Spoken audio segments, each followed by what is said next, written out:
یہ واقعہ حضرت عمر فاروق رضی اللہ تعالیٰ عنہ کا۔ ایک مرتبہ حضرت عمر فاروق رضی اللہ تعالیٰ عنہ خلیفہ تھے۔ آپ رضی اللہ تعالیٰ عنہ کی عادت تھی کہ رات کو مدینہ کی گلیوں میں چھپ کر گھوما کرتے تاکہ لوگوں کے حالات کا پتہ چل سکے۔ ایک رات آپ رضی اللہ تعالیٰ عنہ نے ایک مکان سے بچوں کے رونے کی آواز سنی۔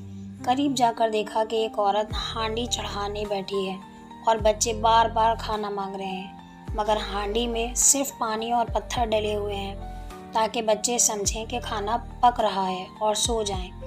حضرت عمر فاروق رضی اللہ عنہ نے پوچھا، اے عورت، یہ کیا ماجرا ہے؟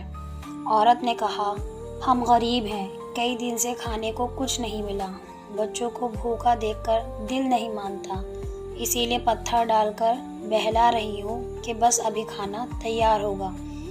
یہ سن کر حضرت عمر فاروق رضی اللہ عنہ کی آنکھوں سے آنسو بہنے لگے۔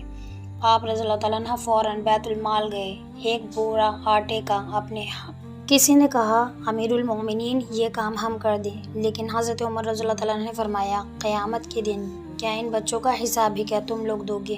رضی اللہ عنہ نے خود اپنے ہاتھ سے کھانا پکایا اور بچوں کو کھلایا۔ اس دن سے یہ واقعہ عدل، ہمدردی اور رعایا کی شفقت میں اعلیٰ مثال بن گیا۔